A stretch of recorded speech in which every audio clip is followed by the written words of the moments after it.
할렐루야. 오늘 하루도 하나님의 은혜 가운데 믿음으로 승리하는 하루의 삶이 되시기를 소원합니다.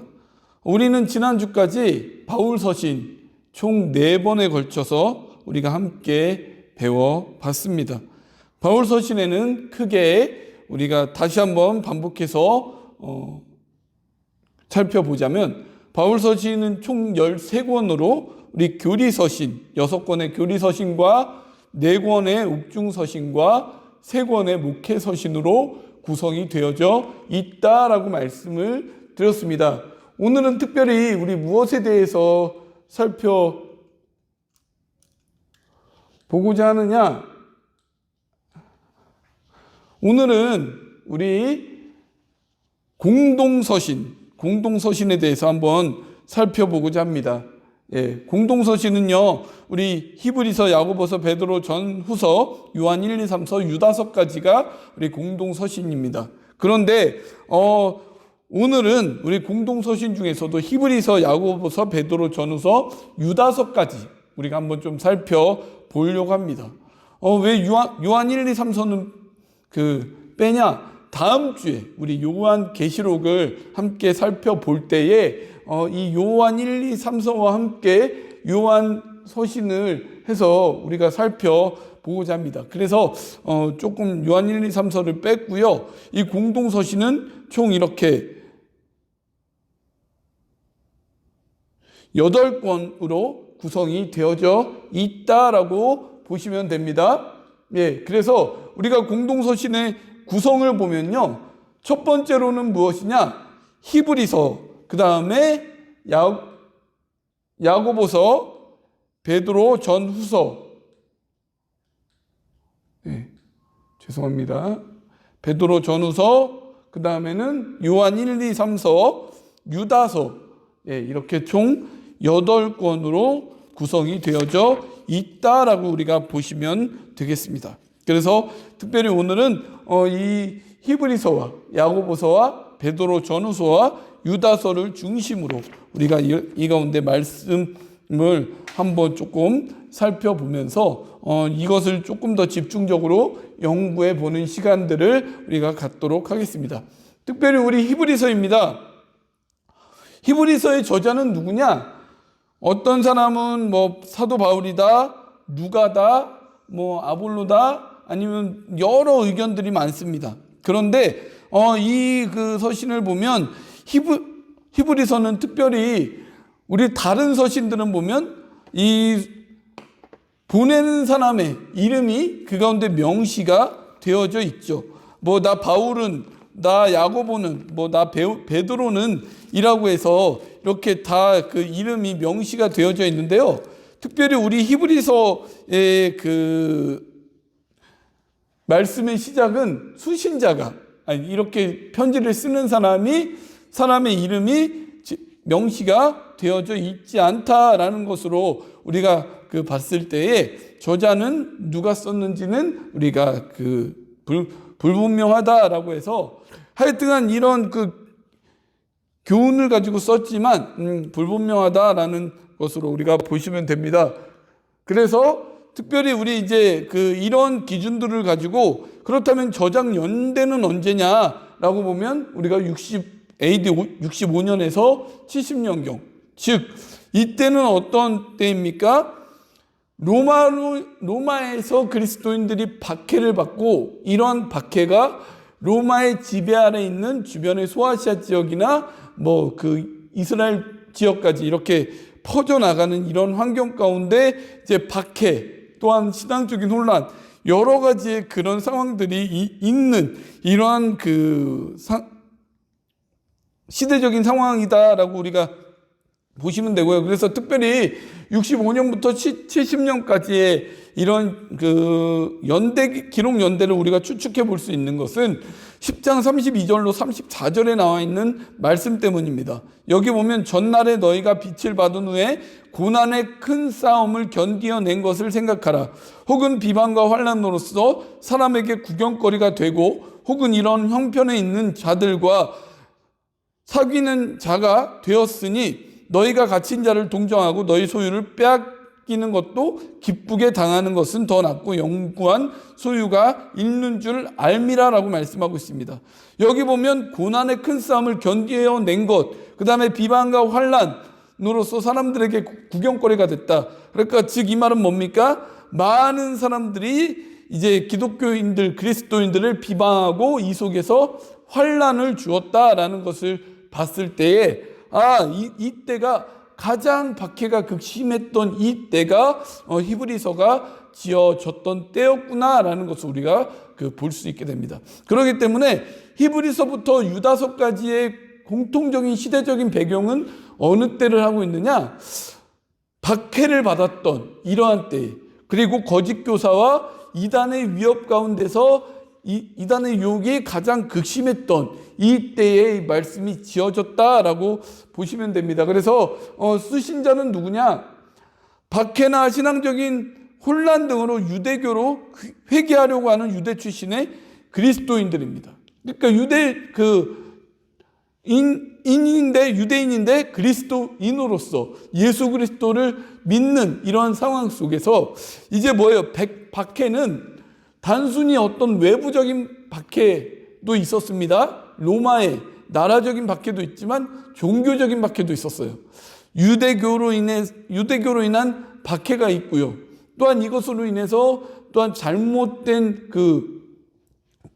거짓 이단들이 잘못된 가르침을 퍼뜨리다 보니까 그 속에서 많은 혼란을 겪고 있는 이 상황 가운데 있었다라는 거예요.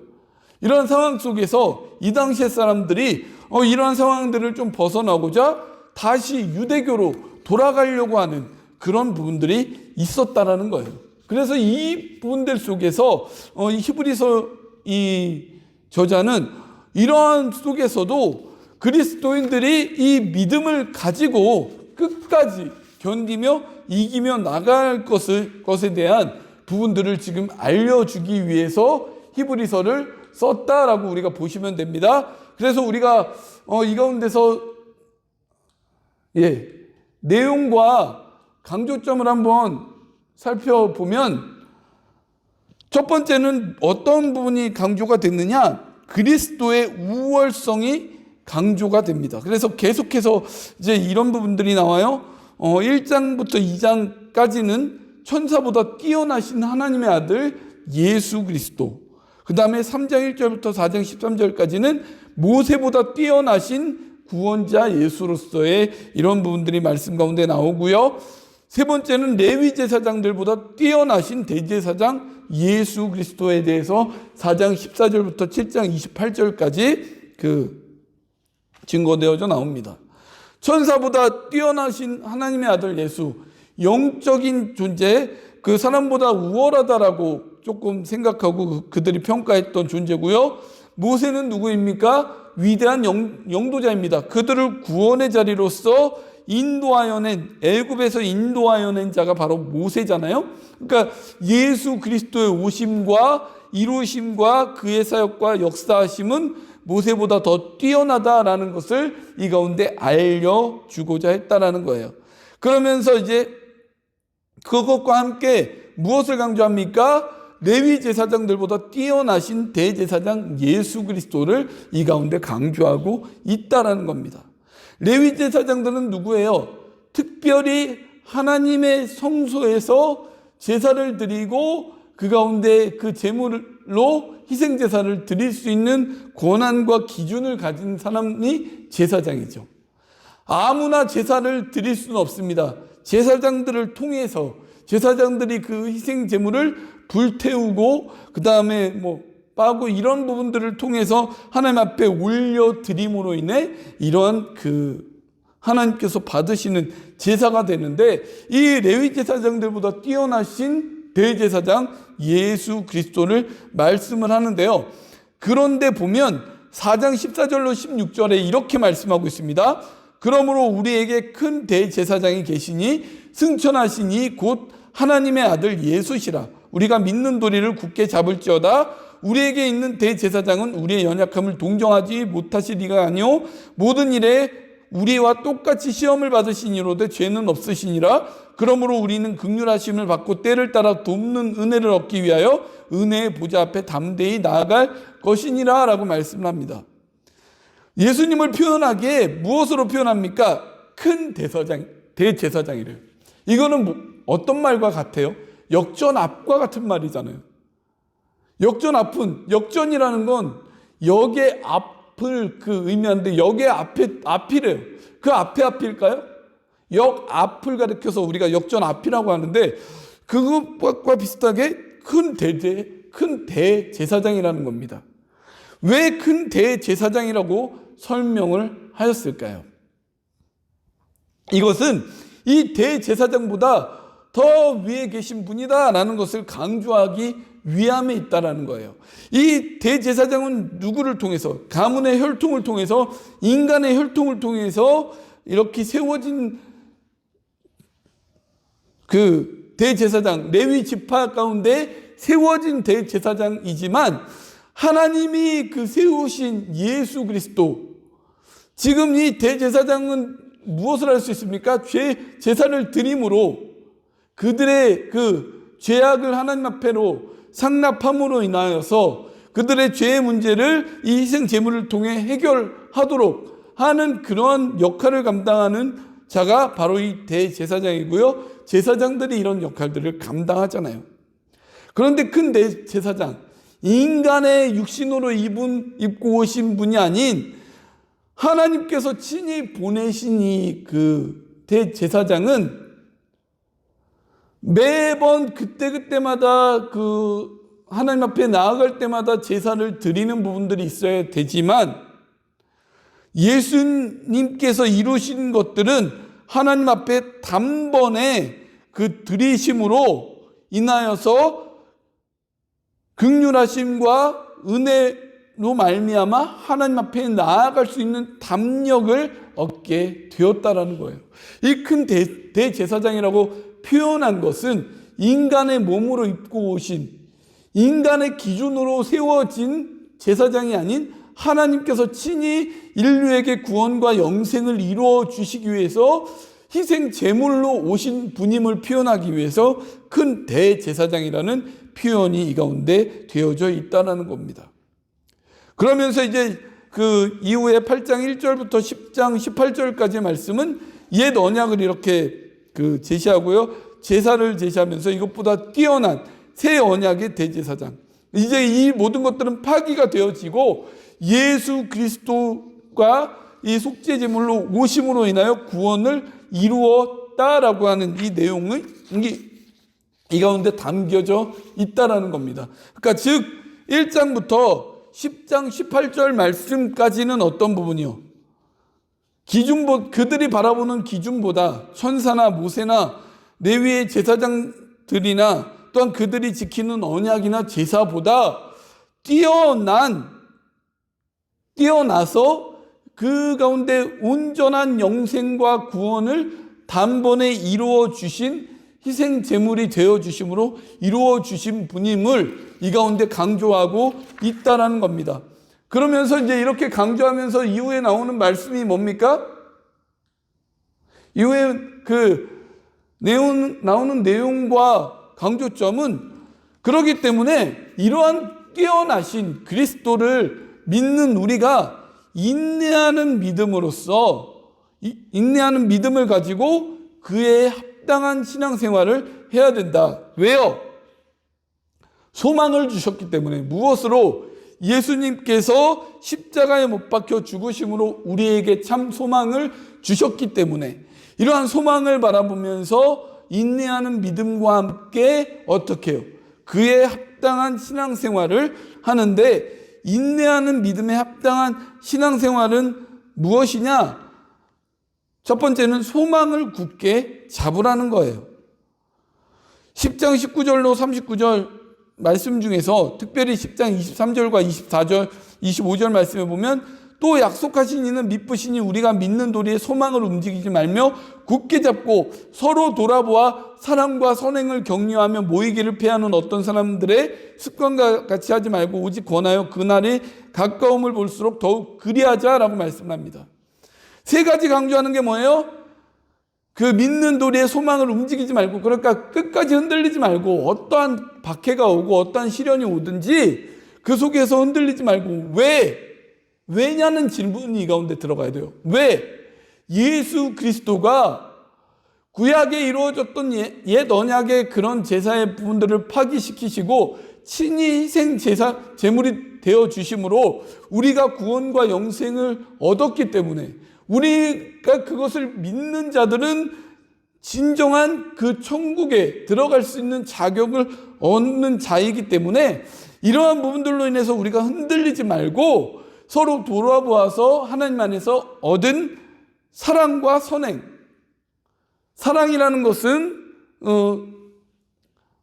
배려해주고 이해해주고 양보해주고 할 수 있는 그런 마음들과, 선행, 믿음 안에서 우리가 행하는 모든 일들을 서로 이제 격려하면서 이제 모이기를 힘쓰라라는 거예요. 모이기를 패하는 어떤 사람들의 습관과 같이 하지 말고라고 말씀드렸을 때, 이 소망에 대한 그 의미는 두 가지의 의미가 있습니다.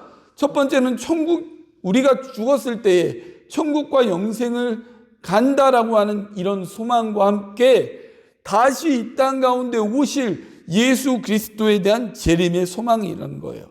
그러니까 이런 우리가 이룰 구원과 영생 또한 재림에 대한 소망을 흔들리지 말고 굳게 잡으면서 그 안에서 우리가 서로 사랑함으로 용납하고 이해하고 또한 그 믿음으로 행하는 그런 삶들과 함께 계속해서 모이면서 그 뜻을 이루어가는 우리의 모습들이 돼야 된다라는 것을 10장 19절부터 39절까지 나타내고 있고요. 그러면서 특별히 11장 말씀에는 어떤 것을 이야기합니까? 믿음의 전당이라고 하죠. 믿음의 사람들, 믿음으로 살아왔던 사람들이 어떻게 살아갔는지에 대한 것을 쭉 나열해요. 쭉 나열합니다. 그러면서 이제 이 부분들은 믿음의 선진들, 믿음의 사람들이 구원을 어떻게 믿었는가? 믿음으로 누구는 계속 말씀하고 있잖아요. 그 믿음으로 누구는이라고 하는 이 믿음의 선진들은 어떻게 살아갔느냐? 소망 가운데 인내함으로 그들이 끝까지 흔들리지 않는 믿음 가운데 구원을 온전히 이루었다라는 거예요. 그래서 그 가장 11장에 들어가는 말 가운데 히브리서 기자가 강조하는 것은 믿음은 바라는 것들의 실상이요 보이지 않는 것들의 증거니 선진들이 이로써 증거를 얻었느니라. 보이지는 않지만 그것이 실제적인 모습으로 이루어진다라는 거예요. 그리고 보이지는 않지만 그것이 증거로 나타난다는 거예요. 무엇으로? 믿음으로 살아가는 사람들이 살아가는 삶을 통해 이것이 드러나게 되고 증거로 나타나게 되는 모습들이 있게 된다라는 겁니다. 그렇기 때문에 이런 분들 속에서 이 사람들이 해야 될 모습들이 뭐냐? 믿음의 주요 또 온전하게 하시는 인 예수를 바라보자. 좌로나 우로나 여러 가지 자신을 어렵게 만드는 이 실현의 상황들과 연단의 상황들과 밖의 상황들을 바라보며 나아갈 것이 아닌 하나님 예수 그리스도만을 굳게 잡고 바라보면서 끝까지 인내하고 참고 나아가는 이런 모습들이 돼야 됨을 이 가운데 강조하고 있다라는 겁니다. 그러면서 이제 그 결론적으로 인내하는 믿음의 사람들은 어떻게 합당한 신앙생활을 할 것인가에 대한 부분들을 강조했다라는 것을 우리가 보시면 되고요. 이 내용이 대략적인 히브리서의 내용이며 강조하고 있는 바입니다. 그 다음에 우리 야고보서를 한번 살펴보면 야고보서의 저자는 누구일까요? 예수의 형제이자 예루살렘 교회의 지도자인 야고보입니다. 1장 1절에 이렇게 나와 있어요. 예수님의 제자 야고보가 아니라요. 요한의 형제 야고보가 아니고요. 예수님의 형제이면서 이 당시에 이제 예루살렘 교회의 지도자였던 이 야고보입니다. 그러니까 이 기록 연대는 언제로 보느냐?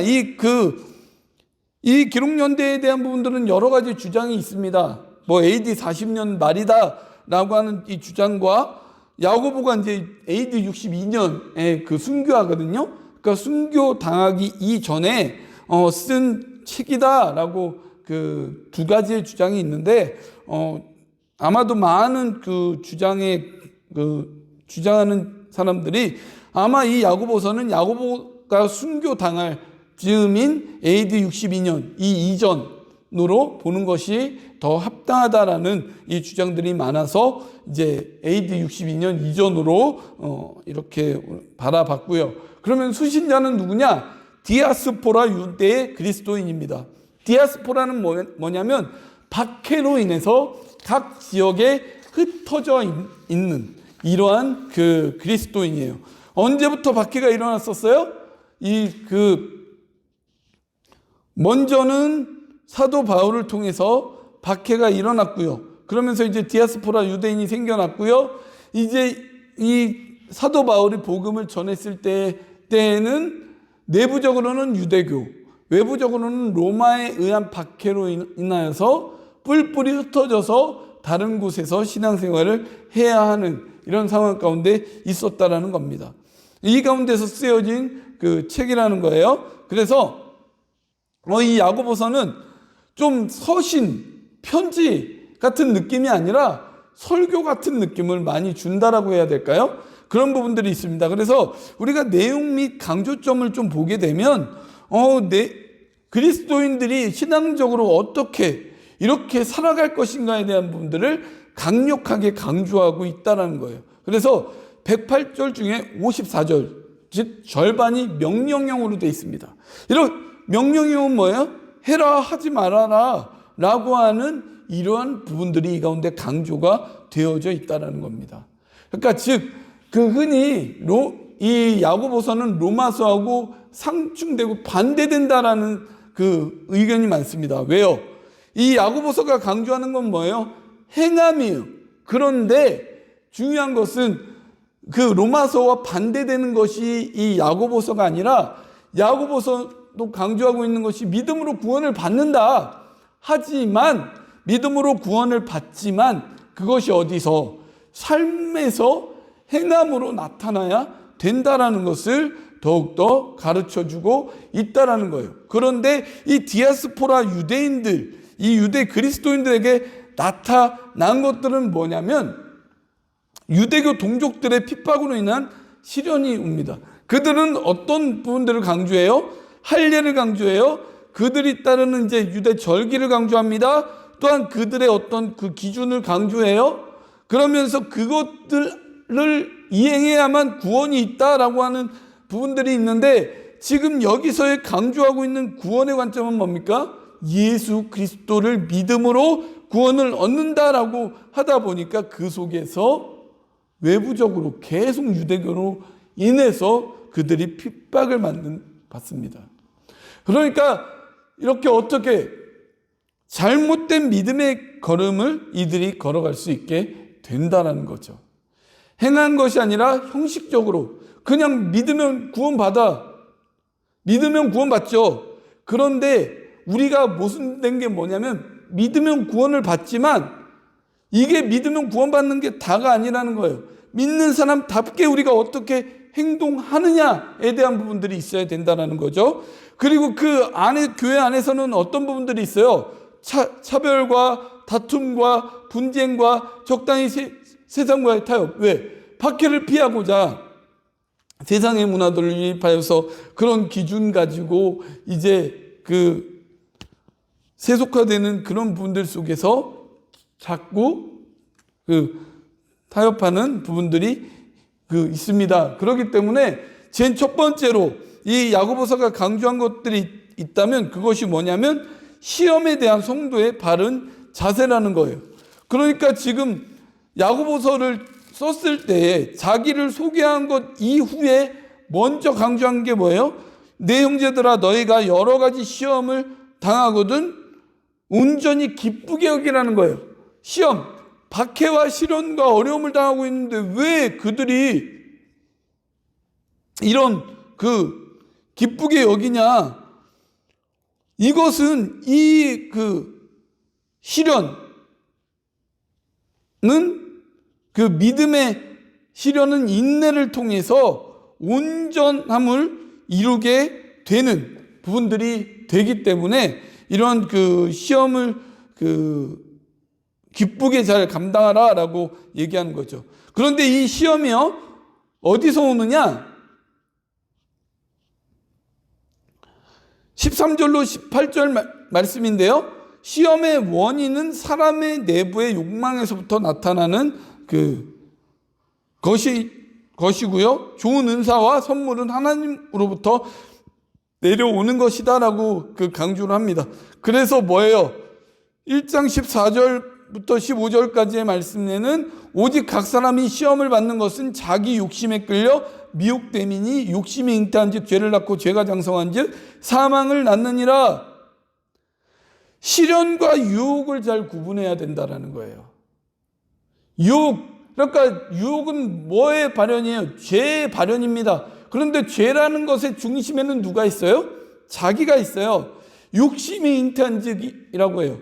욕심은 뭡니까? 자기가 이루고자 하는 자기 자신의 인간적인 욕망이잖아요. 하고자 할 욕, 마음심. 마음속에서 하고자 하는 어떤 기준에서? 자기 기준을 가지고. 그렇기 때문에 세상에서 받는 이런 자꾸 원인은 내면의 욕심에서 계속 이것들을 취하고 나아가려고 하다 보니까 이 속에서 이제 자꾸 죄악의 모습들이 된다라는 거예요. 그런데 지금 강조하고 있는 것은 2절과 4절에서는 믿음으로 당하는 시련은 인내를 통한 온전을 이루게 된다라고 하고요. 12절에 시험을 참는 자는 복이 있다라고 말씀을 하면서 생명의 면류관을 얻는다라고 말씀을 합니다. 여기서의 이 시험, 하나님이 주시는 믿음의 시련들이 있어요. 이것은 조금 더 자신의 신앙을 업그레이드 시키기 위한 하나님의 연단의 과정 중에 하나, 구원을 온전히 이루게 하기 위한 과정 중에 하나이지만 중요한 것은 13절부터 나오는 이 시험은 사람이 시험을 받을 때 내가 하나님께 시험을 받는다 하지 말지니, 그러니까 모든 시험이 다 하나님이 주시는 시험은 아니라는 거예요. 시험에도 두 가지가 있다는 겁니다. 믿음의 시련과 인간의 욕심이 발현되어져 나타나는 악의, 죄악의, 유혹의 시험이 있게 된다라는 거예요. 그러니까 이 속에서 잘 구분하여 나아가는데, 특별히 외부적으로 찾아오는 믿음을 조금 더 세우고자 하는 그런 부분 가운데 나오는 이 시험을 참는 자는 복되고 이 속에서 진정한 생명의 면류관을 얻게 된다. 그렇기 때문에 인간적인 기준의 유익을 찾아서 자꾸 타협하며 적당히 그 기준 가운데 나가지 말고 끝까지 믿음을 지키며 나아가라라고 하는 그런 부분들을 지금 강조하고 있는 거예요. 그러면서 이제 보면 이후에는 어떤 부분들을 강조하고 있느냐? 그럼 이렇게 시험을 참고 나아가는 자가 해야 될 것이 있다면 무엇이 있느냐? 행함으로 믿음을 입증해야 돼요. 행함으로 증명을 입증을 해야 되는데, 첫 번째로 해야 될 것은 말씀을 들은 것을 행하래요. 그러니까 말씀을 행하는 자가 되고 듣기만 하여 자신을 속이는 자가 되지 말라라고 말씀을 합니다. 그러니까 우리가 오늘날 우리 보세요. 많은 사람들이 말씀을 듣기만 하잖아요. 그런데 듣는 것에서 아멘 아멘 받아들이고 감사합니다 감사합니다라고 하지만 정작 우리가 말씀 따라 살아가는 우리의 인생의 모습인지 좀 살펴보고요. 그러니까 이것은 우리가 믿는 자로서의, 구원받은 자로서의 당연히 행해야 될 모습이 바로 이런 모습이고요. 이 당시에 횡행했던 부분들이 뭐냐? 차별에 대한 부분들인데, 어떤 차별이에요? 부자와 가난한 자에 대한 차별이에요. 근데 이 차별은 어떠한 또한 기준들이 있었냐? 회당에 들어올 때 금가락지를 끼거나 아름답고 화려한 옷을 입고 들어온 그 사람들에게는 좋은 자리에 앉으라고 하고, 가난한 자에게는 너는 저 밑에 가 있어라고 하면서 서로 그 교회 안에서도 이제 차별하는 이런 부분들의 모습들이 있었다는 거예요. 그러면서 9절 말씀 가운데 뭐라고 쓰여져 있습니까? 9절 말씀에 보면 만일 너희가 사람을 차별하여 대하면 죄를 짓는 것이니 율법이 너희를 범법자로 정죄하리라. 왜 차별에 대한 부분들을 말씀하셨을까요? 예수님의 구원의 역사는, 영생의 역사는 차별이 없으셨습니다. 보편적이에요. 모든 인류를 구하기 위해서 하신 것인데, 이 당시는 구원받았다라고 하는 이런 믿음의 사람들이 각각의 그런 기준들, 잘 살고 못 사는 사람들의 기준을 나누어서 좋은 자리, 안 좋은 자리에 그렇게 앉히면서 교회 안에서 생활하고 나아갔던 이런 기준이 정말로 믿음의 사람으로서의 합당한 기준이냐, 이 부분들을 행하지 말아라라는 부분들을 강조했다라는 거죠. 그러면서 이제 그 다음에 강조점이 있다면 무엇이냐?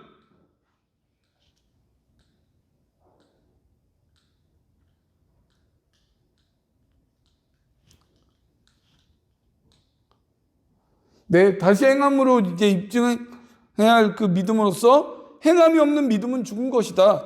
계속 강조해요. 2장 14절, 17절, 24절, 26절인데, 그러면서 이제 행함이 없는 믿음은 죽은 것이라고 하면서 헐벗고 일용할 양식이 없을 때 말로만 평안히 가라, 덥게 하라, 배부르게 하라 하며 주지 않으면 무슨 유익이 있냐.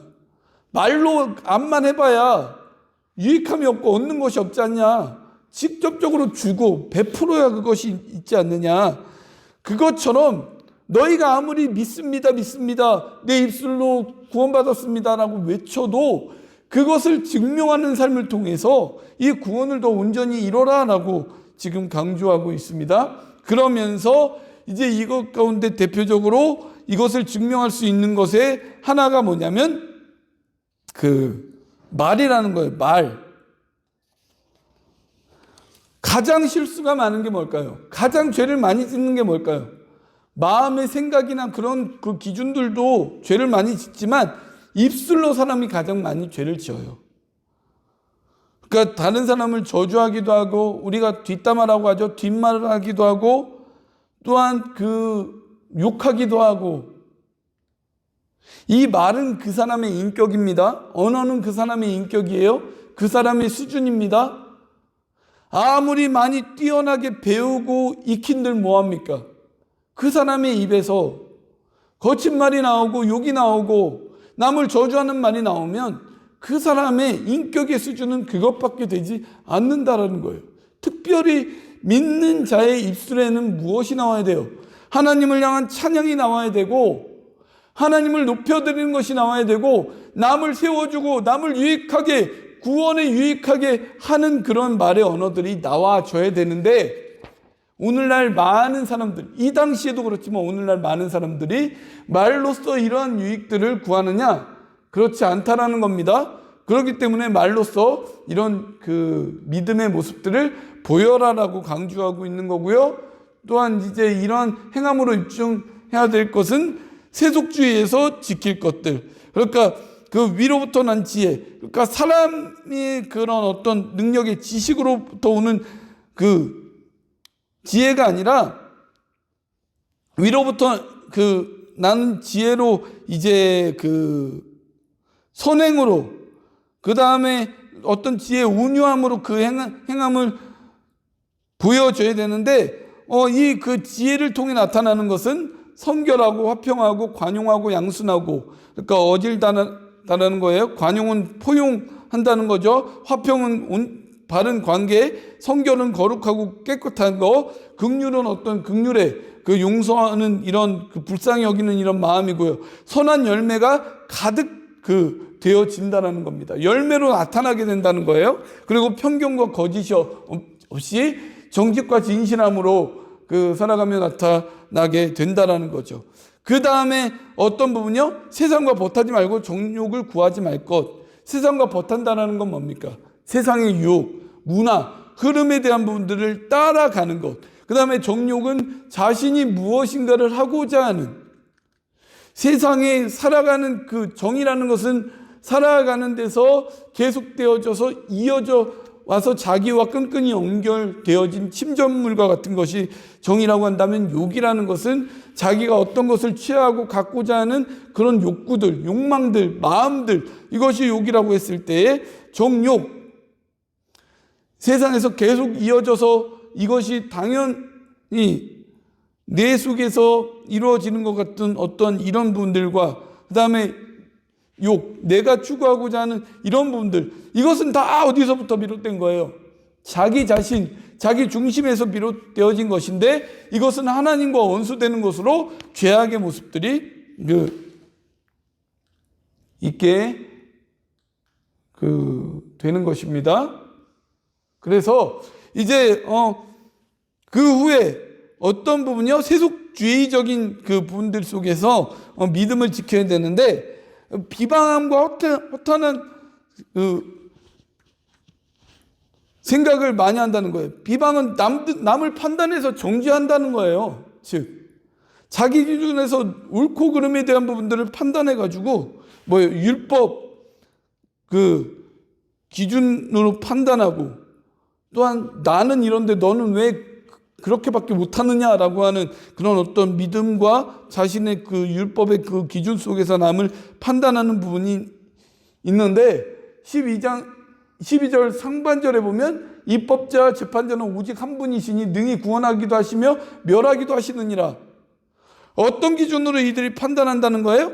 율법의 기준 안에서 이들이 판단하고 비방하면서 그 서로 막 이 가운데 그것으로 인한 뭐가 일어나요? 다툼이 일어나고 분열이 일어나고 갈등이 일어나는데, 이러지 말고 오직 하나님께서 하시기 때문에 너희들이 너희 입술로 그럴 것이 아니라, 이런 부분들은 하나님의 판단과 하나님의 기준 가운데서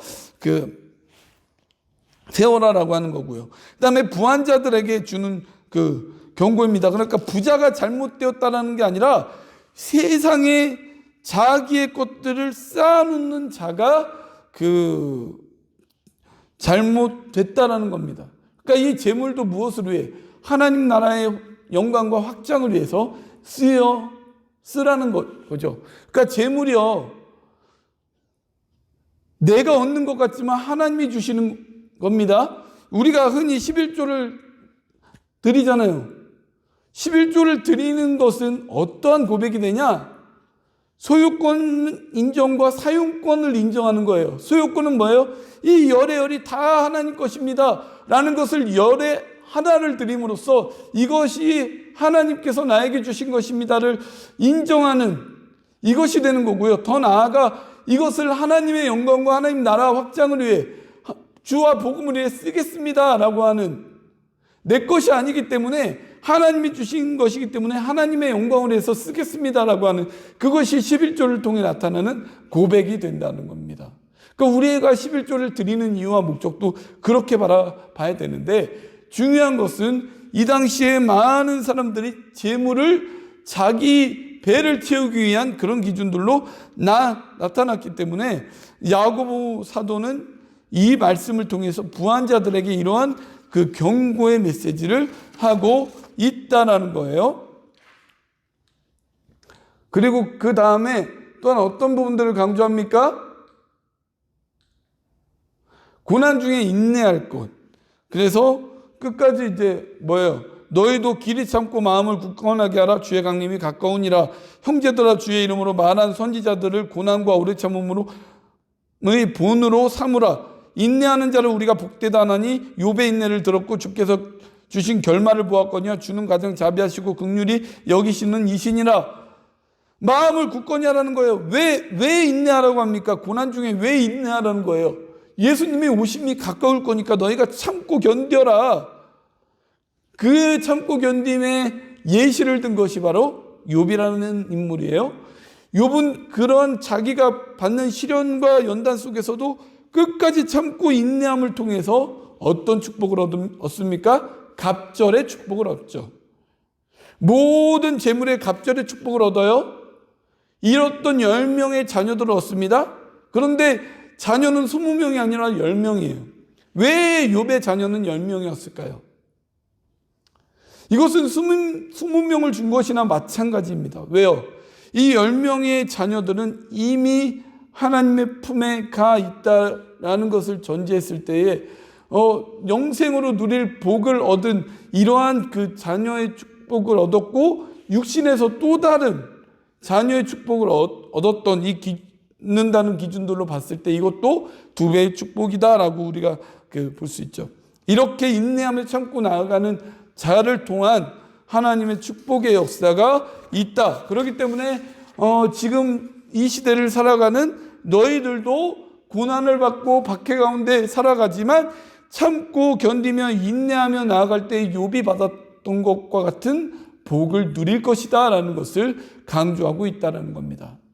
그러니까 이것처럼 야고보서 말씀처럼 우리가 단순히 믿습니다, 주여 내가 구원받은 하나님의 자녀입니다라고 하는 입술의 고백뿐만 아닌 이것이 무엇까지로 우리의 행하는 실천의 삶까지로 나타나야 함을 이 가운데 강조하고 있다라는 것을 우리가 바라보면서 우리도 구원받은 하나님의 자녀라고 하는 확신이 있다면 말로써 또한 우리의 어떤 재물로서 또한 우리의 어떤 기준으로서 우리가 먹는 마음으로서 이런 모든 것들 속에 구원받은 자답게 합당한 행동을 모습으로 나타내어져야 되는 부분들이 있다라는 거죠. 우리가 부부지간에도 내가 당신 사랑하는 거 알지?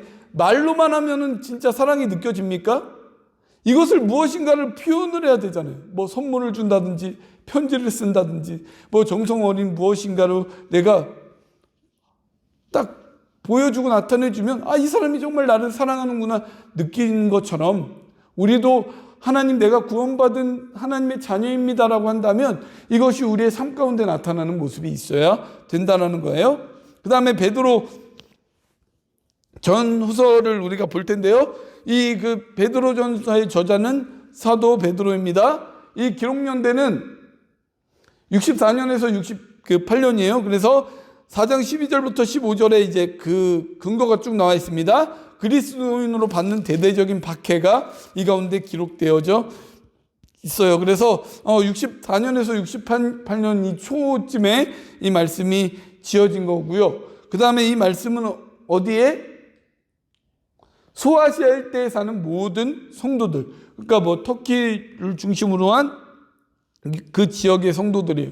그러니까 여기는 이제 로마의 영향을 받는 이런 지역들이고요. 또한 박해의 직접적인 영향을 받는 이런 그리스도인들이었기 때문에 이들에게 주고 있는 이러한 메시지며 편지입니다. 그런데 베드로 전서와 베드로 후서의 차이가 있어요. 똑같은 박해가 이 기준이 되는데 베드로 전서는 외부적인 박해에 대한 부분 가운데서 나타나는 그런 속에서 참는 인내와 연단을 통해 이룰 그런 이들의 믿음의 모습을 얘기하고 있다면 이 베드로서는 교회 안에서 내부적인 박해로 인한 뭐 유대교인들이나 그들로 인한 박해에서 어떻게 이들이 참고 견디며 나아가야 하는가에 대한 부분들을 강조하고 있다는 거예요. 그래서 여기서의 내용과 강조점은 뭐냐? 하늘의 산 소망을 가진 성도들이 거룩한 나그네의 삶을 살아갈 때에 그 고난을 극복하는 자세가 어떠해야 함을 지금 이 가운데 알려주고 있습니다. 그렇기 때문에 첫 번째로 가져야 될 것이 있다면 산 소망을 가져야 된다는 거예요. 산 소망. 소망을 갖되 이 속에서 끝까지 참고 견디는. 그러니까 지금 보면 믿음의 확실함은 불로 연단하여도 없어질 금보다 더 귀하여. 그러니까 이 믿음의 가치라는 거예요. 믿음의 어떤 고난의 박해 가운데서 견디는 인내의 믿음의 모습은 불로 연단하여도 없어질 금보다 더 귀하여. 금은 불변한 가치입니다. 이 불변의 가치보다 더 귀하다라는 거예요. 그래서 예수 그리스도께서 나타나실 때에, 재림하실 때에 칭찬과 영광과 존귀를 얻게 할 것이니라.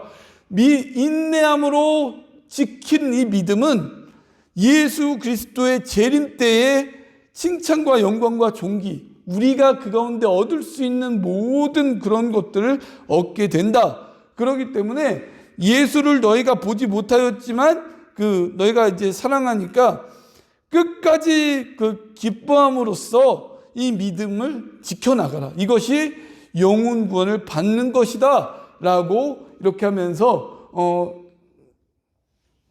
제대로 된 소망을 가지고 끝까지 참고 견디고 인내할 것을 강조하고 있는 것이라고 보면 되고요. 그 다음에 거룩한 삶을 살아야 하는 성도들의 정체성. 그러니까 거룩한 삶이라는 건 뭡니까? 세상과 구별되어지는.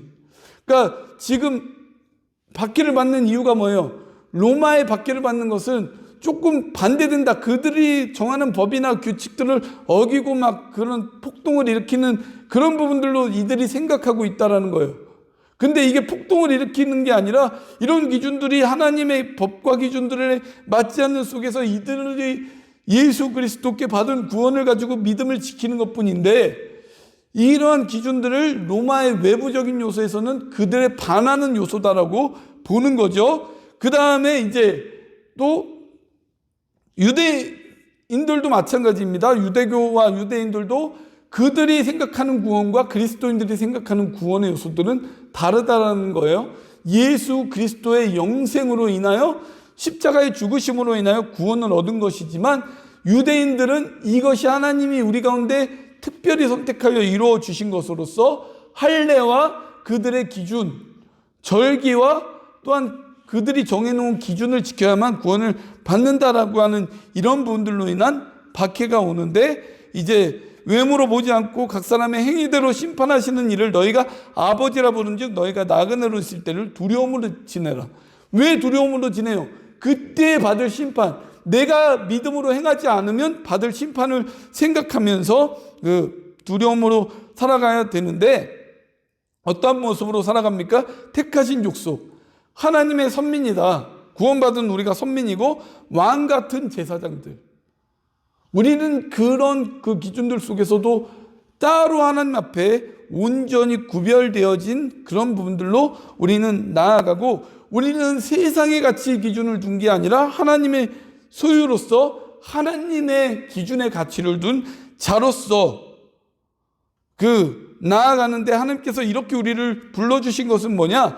하나님의 아름다운 덕, 하나님께서 이루어주신 구원의 메시지를 선포하게 하기 위해서 우리를 불러주셨다. 그렇기 때문에 너희가 이렇게 이러한 존재로 택함받은 자이기 때문에 구별되어지는 이러한 모습으로 우리가 살아가라라고 지금 강조하고 있는 거고요. 그 다음에 세 번째 강조점은 실제적이면서도 구체적인 성도들의 거룩한 삶이 어떠해야 되느냐? 첫 번째로는 육체의 정욕을 제어해야 된다는 거예요. 자신의 마음속에 있는 인간의 욕망에 대한 부분들을 제어하고요. 그 다음에 악을 악으로, 그러니까 인간의 감정과 그런 부분들로 대처하지 말라라는 거예요. 네, 이런 부분들이 나와 있고요. 네 번째로는 고난을 극복하기 위한 성도들의 자세가 3장 13절에서 4장 19절 가운데 나와 있습니다. 그러면서 이제 다섯 번째로는 뜬금없는 것 같지만 교회 지도자들이 가져야 할 목양의 자세와 고난에 직면할 때 교회 공동체나 개인이 가져야 될 자세가 이 가운데 나와 있습니다. 그러니까 이런 분들 속에서도 이러한 여러 가지 박해와 시련과 연단과 어려움들이 있지만, 이 속에서 교회 지도자들이 먼저 해야 될 건 뭐냐? 자원함으로 억지로 끌려서 이렇게 하게 되면 하나님의 영광을 이루는 게 아니라 자기가 스스로 내가 정말 하나님의 제물이 되어지는 그런 모범이 되어지는 모습으로 교회 지도자들이 그렇게 목양을 해야 되고, 약물이 그들이 따르려면 내가 먼저 그렇게 살아가는 모습이 돼야 되니까 그런 본이 되고요. 그러면서 이제 겸손할 때 때를 이루어 주시고, 그러면서 근신하라 깨어라 너희 대적 마귀가 우는 사자같이 두루다니며 삼킬 자를 찾나니. 이것은 어떤 교회 지도자들에게만 하는 말씀이 아니라 고난에 직면할 때 교회 공동체가 또한 개인이 어떻게 이 부분들을 생각하며 살아가야 될까? 이게 그 대적 마귀가 우리를 삼키려고 하는 거다.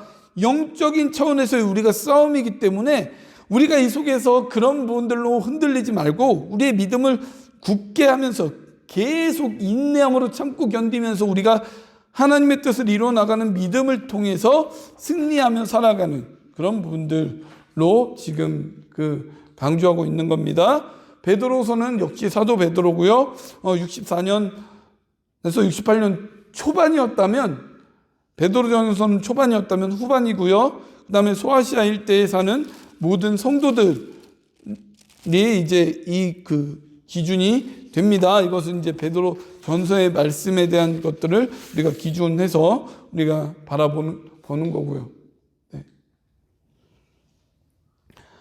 그러니까 지금 외부적인 로마나 이런 데서부터 이제 박해가 오고요. 내부적으로는 어디서요? 유대교를 통한 박해가 있다 보니까 뭐예요? 거짓 교사들이 이 가운데 많이 나타납니다. 그러니까 많이 나타남을 통해서 어떠한 부분을요? 재림에 대한 이들의 그런 기준들을 흔들고 또한 잘못된 예수 그리스도에 대한 가르침과 믿음을 강조함으로써 그들의 신앙의 근간, 배워왔고 들어왔던 것들을 흔들고 뿌리째 뽑고자 하는 요소들이 있었다는 거예요. 그렇기 때문에 이 속에서 가장 먼저 가르친 것은 뭐냐? 성도가 그리스도를 아는 지식을 따르는 열매로서 맺어가야 할 거룩한 성품의 덕목이 뭐냐? 그러니까 여기 보면은 계속 이게 나오죠. 믿음의 덕을 덕의 지식을 지식의 절제를 절제의 인내를 인내의 경건을 경건의 형제 우애의 사랑을 더하라. 나타내야 될 그러한 덕목의 모습이 어떤 것인가, 또한 그로 인해서 신앙 성장의 최종 결과, 이러한 부분들로서 이제 이런 인내로 믿음을 지켜나갈 때 이것이 신앙의 성장을 이루게 되는데, 이런 결과는 하나님 나라에 들어가게 되는 것이다 라는 것을 지금 강조하면서 2장부터 3장까지에서 쭉 강조하고 있는 것은 뭐냐면 거짓 교사들의 출현과 멸망을 예고하고요, 재림에 대한 확고한 믿음을 가질 것을 강조하고 있습니다. 그래서 거짓 교사들의 멸망을 예언할 때에 무엇을 비유하고 있냐? 2장 5절에 보면 홍수 심판에 대한 부분들을 얘기하고 있어요. 노아를 통해 이제 싹 쓸어버리죠. 그 다음에 소돔과 고모라, 그 땅의 죄악에 관영함으로 롯을 건져내기 위해 그 땅을 멸망하셨다라는 거예요. 결국 거짓 교사들의 모습이 소돔과 고모라처럼 노아의 홍수 심판 때처럼 그들은 멸망하게 될 것이다 라는 부분들과 함께 무엇을 강조해요? 재림에 대한 신앙을 권면합니다. 사랑하는 자들아, 주께는 하루가 1000년 같고 1000년이 하루 같다는 이 한 가지를 잊지 말라. 주의 약속은 어떤 이들이 더디다고 생각하는 것 같이 더딘 것이 아니라 오직 주께서는 너희를 대하여 오래 참으사 아무도 멸망하지 아니하고 다 회개하기에 이르기를 원하시느니라. 계속 예수님이 온다라고 이 당시에 이제 강조가 되었어요. 근데 오지 않으니까 사람들이 어떤 얘기를 해요? 야, 니네 오지 않지 않냐? 하나님께서 오지 않잖아. 그러니까 니네 욕심대로 그냥 살아. 아무것도 이루어지지 않고 재림이 오지 않으니까 너희는 그냥 너희 욕심대로 살아라는 잘못된 이런 교훈들로 하는데, 하루가 1000년 같고 1000년이 하루 같다라고 하는 것은 언제 올지 모른다. 그러니까 언제 어느 때에 예수님의 재림의 때가 올지 모르기 때문에, 모르는데 하나님께서 당장 하실 수 있음에도 하시지 않는 이유는 뭐냐? 모든 인류가 회개함으로 하나님 앞에 나아가기를, 그때를 기다리시는 거다. 그러니까 이게 그때를 기다리시는 것이 그 멸망당할 자들에 대한 회개로 인한 구원과 함께 믿는 우리도 동일한 은혜로서 나아가게 하기 위한 것이기 때문에 참고 인내함으로 믿으며 견디며 그때를 바라보며 나아가라라는 것을 지금 강조하고 있는 것이죠. 이제 이것이 이제 베드로 전후서가 이야기하고 있는 내용입니다. 그 다음에 유다서입니다. 유다서의 저자는 누구냐? 주의 형제이자 야고보서의 저자인 야고보의 형제 유다입니다. 그러니까 야고보의 형제이면서 예수님의 그 형제이죠. 이것은 AD 65년에서 80년 사이에 이루어진 거고요. 그 다음에 이단의 유혹에 직면한 유대인과 이방인 출신의 성도들에게 주고 있는 그 메시지예요. 그래서 내용 및 강조점을 먼저 보게 되면 이단의 경계와 바른 신앙의 자세, 어떻게 하면 바른 신앙을 가질 것인가에 대한 권면이 이 가운데 나와 있습니다. 그래서 특별히 1절부터 4절에는 이 서신을 기록하게 된 이런 동기, 이유가 이 가운데 쓰여져 있어요. 그러니까 3절과 4절에 보면 구원에 관하여 그 편지하려는 생각이 간절하던 차에 이것을 흔드는 사람들이 있는데 이것은 이제 예수 그리스도를 부인하는 자들이 자꾸 이들을 흔드는 부분들이 있기 때문에 구원에 대한 바른 신앙을 갖게 하기 위해서 썼다라는 부분들을 지금 이 부분에서 강조하고 있습니다. 그래서 쭉 유다서에서 나오고 있는 것들은 이제 이단에 대한 부분들에 대해서 계속 나와요. 그래서 이단들에 대한 죄악sam과 그들에 대한 하나님의 심판이 확실하는 것을 알려줍니다. 그래서 여기서 강조하고 있는 게 가인의 길, 최초의 살인자, 하나님 앞에 아들을 죽임으로 이렇게 나아간 살인자고요. 그 다음에 발람은 하나님이 주신 메시지를 돈을 받고 이렇게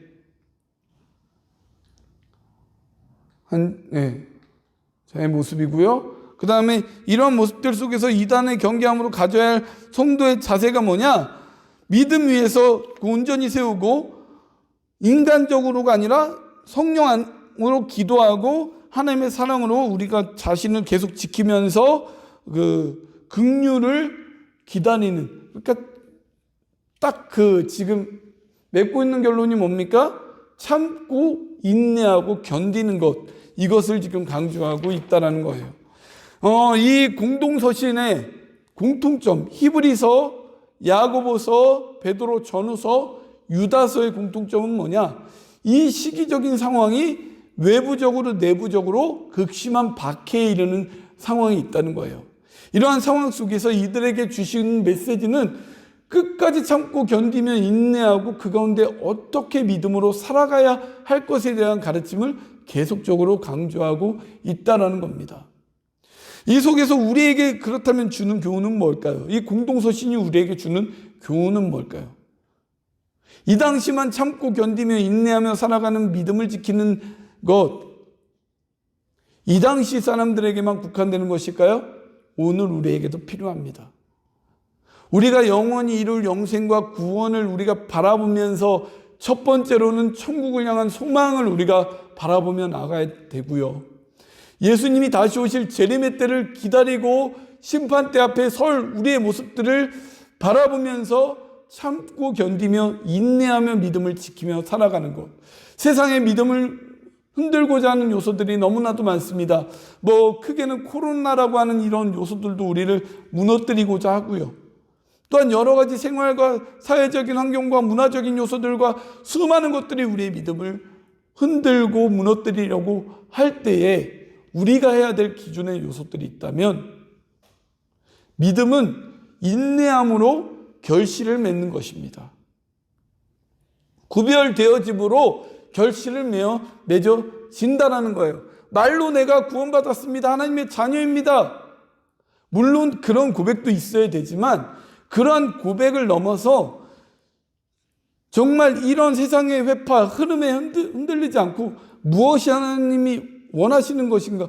그러니까 끝까지 우리가 생각해야 될 건 내가 만약에 하고 있는 생각, 행동, 말 이런 기준들이 하나님의 심판대 앞에 갔을 때 과연 우리는 얼마나 하나님 앞에 칭찬받고 영광과 존귀의 자리에 갈 수 있는가를 우리가 끊임없이 생각하면서 이 세상 가운데 끊임없이 충돌하고 인내하고 견디며 살아가는 믿음의 싸움을 싸워야 되는 것이 오늘의 시대입니다. 다만 시대적인 상황이 저 당시에는 박해에 대한 부분들로 나왔다면 오늘에는 세상의 수많은 요소의 모습들로 우리의 믿음을 흔들고자 하는 것들이 많이 있다는 거예요. 이 속에서 인내하며 믿음을 지키면서 승리함으로 하나님께 영광을 돌리며 살아가는 우리의 모습이 되시기를 간절히 소원합니다. 이것으로 오늘 8강 공동서신 히브리서, 야고보서, 베드로, 전후서, 유다서까지 마치고요.